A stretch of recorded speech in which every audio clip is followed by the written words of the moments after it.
retail brand and marketing strategist, and she's popularly known as the Turban Thinker.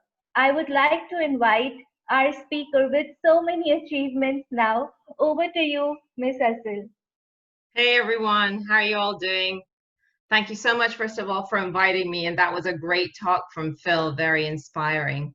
So, yeah, I'm known as the Turban Thinker, but I guess mostly I'm known for my work in the retail and luxury fashion industry for about 30 years. So, my career has sort of spanned 50% of it is in the creative side. So, basically, working in the merchandising side, the marketing, the brand direction, creative direction for a number of global companies. And then the latter 15 years has been spent as the CEO of big groups, specifically out in the Middle East. So very commercially led, operationally driven. And it's really interesting to have heard what Phil said about leadership. And that's a definite podcast that I'd love to have him on because that's a really great subject. But today I'm going to be talking to you about the power of digital media and actually why I chose personally to move after 30 years of being in retail and luxury and fashion into the world of digital. So it's really been an interesting journey for me because over the years, and specifically the last 5 years, I've sort of focused on digital media and seeing this cycle and this incredible wave, taking the world over. And for me specifically, having been in the industry so long and going through sort of 3 recessions and 4 decades of fashion and big fashion movements, to see our world, taken over by a lot of technology and enabling tools that have enabled us to think differently, create differently, access things differently, communicate differently, has been a really interesting journey. So I decided that after 30 years, one of my businesses, the Turban Thinker, which you're looking at right now, focuses on bringing all of the creatives and the amazing people and the executives that I've met and learned over the many, many years, and I invite them to my talk show, to my podcast. We do features about them with the hope of inspiring others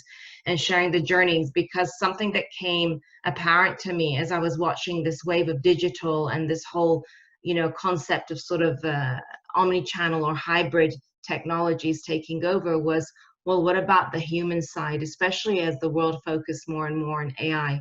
What about people? What about the experience I've had and the experiences that many people that I've met have had? And how do we get to share that and inspire others? And so that is the real reason that I set it up. But what's interesting for me, let's talk about the pros of the digital media world. Of course, now everything's available at a touch of a button. Everything, is you accessible to a global audience. And like Phil was saying, when we're talking about cultures, well, at a push of a button, you can understand and learn. Whereas certainly in the time that I was from, we didn't have that. We didn't have that accessibility.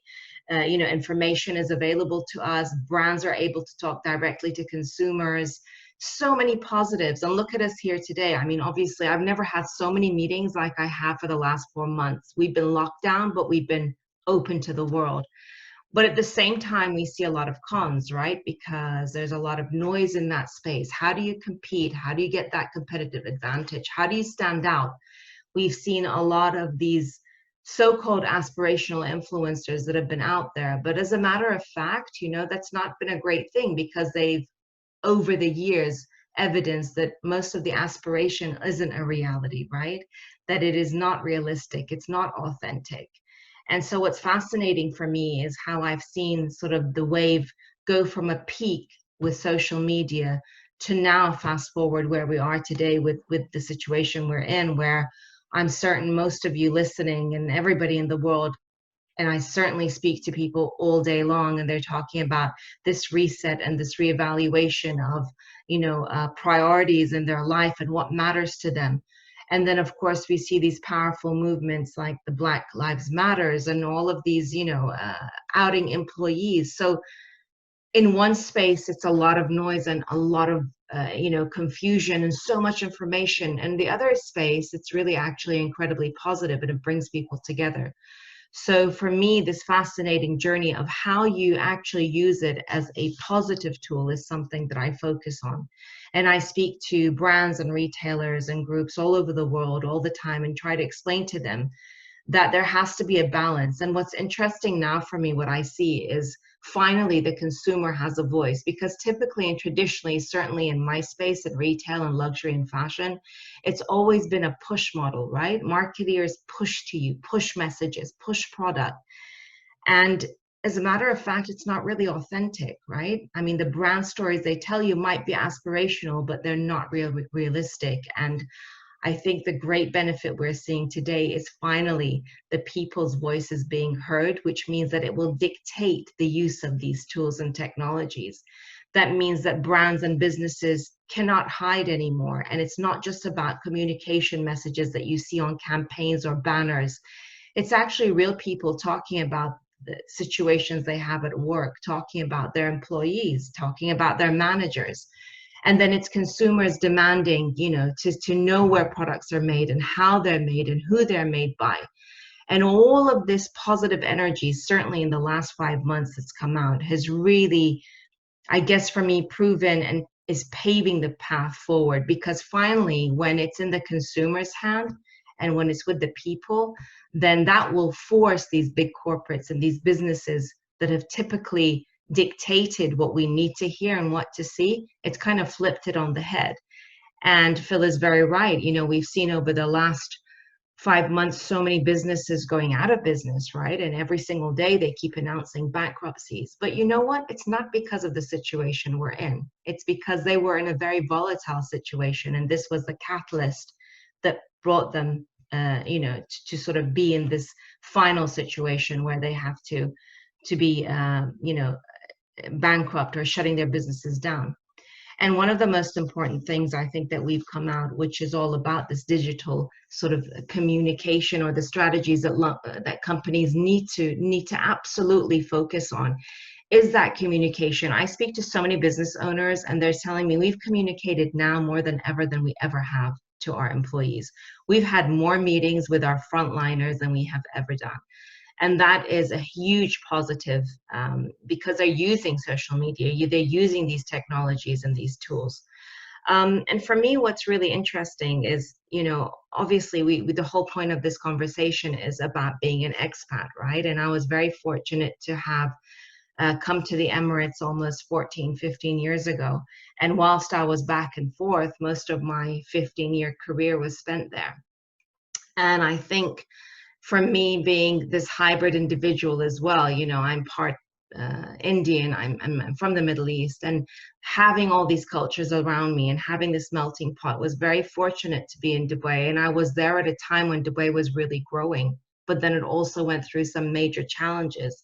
And so being part of the change, being recognized as an enabler of this change, bringing amazing brands to the region, meeting so many different cultures, being able to lead, like Phil said, 200 cultures in any one business, and having this dialogue was something that is invaluable and I think is very unique. Though I'm a horrendous networker, even though I'm a talk show host, but that's another conversation. So for me, it's about really talking about how do you use the technologies today in a positive, disruptive manner, and not in the way that they've been used. Because it was getting increasingly frustrating for me to see, especially in social media, and the power of these influencers and the amount of money they were demanding, and how brands and businesses were sort of following this, almost, hypnotized by this unrealistic situation. And I think the greatest thing that has come out from this moment is that rebalance and rethink and reset, which everyone talks about. And so, for me, it's been an amazing journey, and that's why I ended up focusing and working in digital media and setting up my show and, launching what I do, with the hope to inspire others with the incredible stories of the people that we learn from every single day, and we see how they positively use the tools that they have today. And one thing I alluded to also earlier is, this whole constant conversation around businesses using AI. And I speak and also interview many people in the tech world. And for me, like I said, the power of AI is, it is an enabling tool. It is simply a tool. That's how I see it. It is not the be all and end all, because there's nothing that can take over the human intelligence, emotional intelligence, the power of people, how people communicate.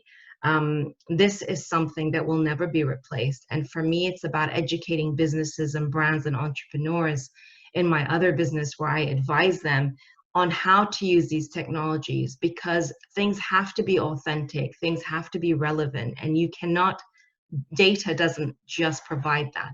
Data doesn't give you that experience that you're looking for, or that emotional engagement, or that realistic approach, and even the language that you use. So the perfect blend, like life is always about balance, is what's going to make these businesses sort of, come out of the situation they're in. And I think it's a time where also businesses really need to reconsider. And it's really a shame when I see everyone frantically thinking that e-com now is the answer to everything and everything needs to move online. And then whatever money that they have from the very low balance sheet, is going to be spent pouring into creating these online experiences, which will most likely than other fall short, because it's not just about product on a page, like I said, and it's not just about your standard branding or your communication.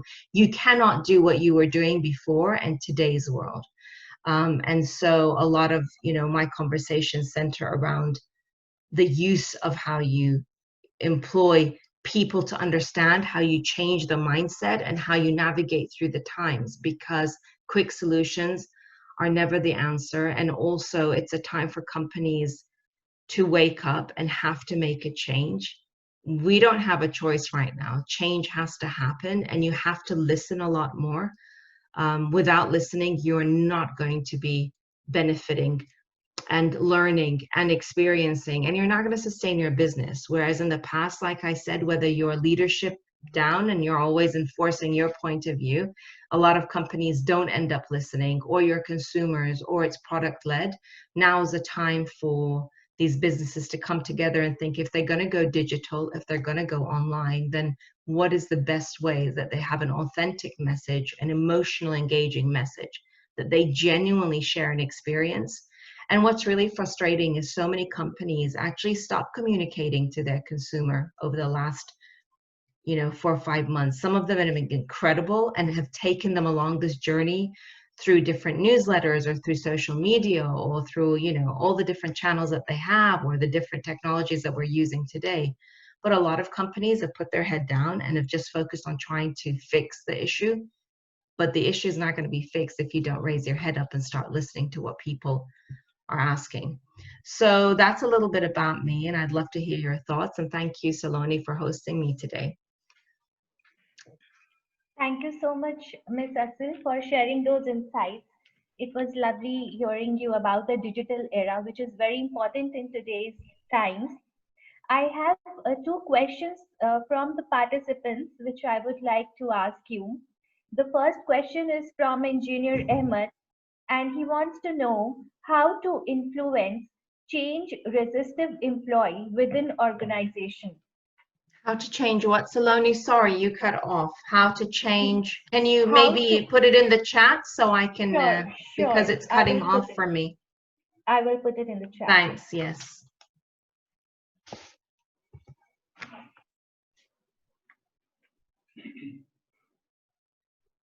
So what's the question? Change averse people? How to influence, how to influence Change averse people? resistive employee, yes, within organization. Yeah, you know what? The only way you can do that is if you're genuinely honest and you're open. You are never going to change a mindset. You are never going to be able to influence without genuinely talking honestly and openly and sharing the truth. And that is one of the biggest pains in most groups and organizations, small or big, is their communication. Whilst they boast that they do not communicate at all. And when they do communicate, it's very rapid and it's very short and it's not really authentic. The only way you can make change is to genuinely example that change. So leaders and managers have to live and breathe it. And if you're not connected to your teams and your people on the front line, they will see we are human beings. We are led by our emotional intelligence. You cannot hide an unauthentic message. When I've led businesses, I've been with them on the floor, grafting. They see me personally first person to come in, last person to leave a business. They know who their managers are. They know who their leadership is. I mean, not as in they know them by their name. They have access to my phone. They have access to me 24 hours a day. I'm available. So by natural default, when they see you, and I'm very honest, if we're going to lay people off, I'm personally explain to them why. I can, you know, even when I'm running 1,500 or 2,000 people in 9 different cities around the Middle East or any region, every week I'll send out a video. Every week I'll answer questions. You have to change mindset only by exempling it and enabling the people to know that they can be comfortable by coming to you if they do have that concern. And sharing the change, not dictating a change and not just doing the change. Unless you have the buy-in, you will never succeed. So to wrap up on that question, it's about honesty and integrity in what you're saying, and just be truthful. That's how. That is so true. I just read a quote today which said that the most motivational thing for an employee is to see their managers hardworking and being an example. So yeah, I Absolutely. think we There's cannot nothing more change mindset. empowering than seeing, you know, your line managers working twice as hard as you, because that's You also very inspiring, right? It's a exactly. nightmare when you go into an office and you see your boss sitting around twiddling his thumb, enjoying and taking coffee breaks while you're the one who's working. No, that doesn't work, right? So again, and it's about direct and honest communication. And now you need to be communicating honestly more than ever, more than ever. More than ever. Yes. Correct. Yes. Mr. Ahmed, I think that answers your query. We will move on to the next question by Hosam El Bekri. The question is, from innovation and creativity perspective, what do you think about the era after digital marketing, or what will replace it in the future if there is any? You know what? If I had that crystal ball, then I'd have, you know, at least a gazillion dollars behind my name. And I can't answer that because it's a huge space and a question to answer. But what I can tell you definitively is before businesses would only focus, you'd have one strategy, which is a business strategy.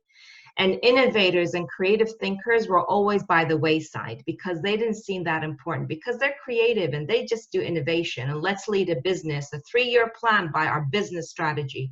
Well, today, to survive, innovation and business strategies need to be combined in one. And there's no such thing as a 3-year plan. Now you're lucky if you have a 6-month plan. So more than ever, creative, innovative thinkers need to be at the forefront of organizations and not just financiers and CFOs and all of that good stuff that you typically have. So whilst I don't know the next step because it's so rapid and every day, I mean, there's virtual reality, of course, and there's so many tools that are coming up as to how to create realistic experiences in a virtual environment and how do you connect and how do you do this and that and 3D and animation and, you know, avatars. And there's so much that's happening. But simply it will become part and parcel of any business is what I'm saying, that creative thinking and that digital space, right?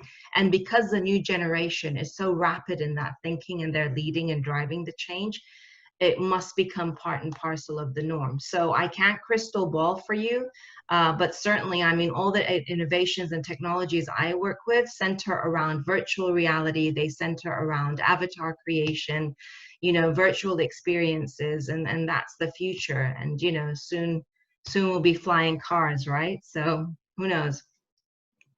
Definitely, but digital marketing is here to stay. And I can tell this because coming from an events background, earlier we used to have only physical events and virtual events were very rare. But now virtual events have grown so much in this Yep. era, and most of them have, And they be or will continue to, you know, they will own that continue. space for quite some time now, especially with the situation, right?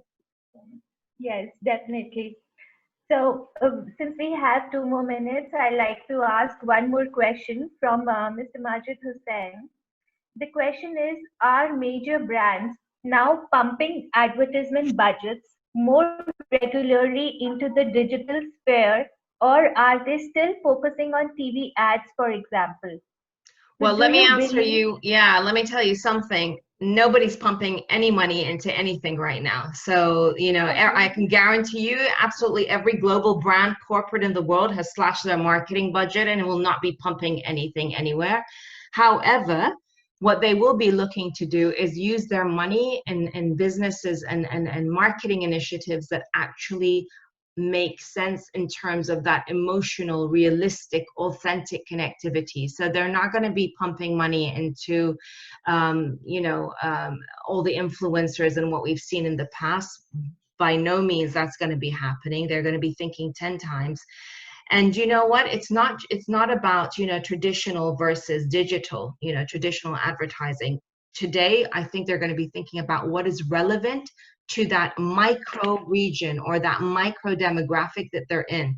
So they will be they should be bespoking marketing around and centered around the needs. And that's what I said earlier. If you listen a bit more, you will understand what your customer wants and you will understand how they want to be seen or see things, right? But Right. so it's not this versus that. It's whatever medium that's going to get the job done and going to get that authentic message out to your consumer.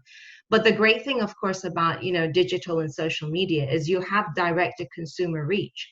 So you can bespoke, you can create experiences, but it's going to be at a very micro level. It should be now. Yeah. Right. Yeah. Right. Thank you so much. I hope that Thank you. answers the query. We have another question as well, but since we are running out of time, I would like to direct those questions on email so that you can Sure. answer them at your convenience. Sure. No problem. Thank you so Th- much for hosting me. Thank you. Thank Thank you. you so much for sharing your valuable time with us. It Thank was you. lovely Pleasure. having you on the Expat Leadership Thank Forum. you. Thank you Thank so you from much. the entire My Quotient team. Thank you.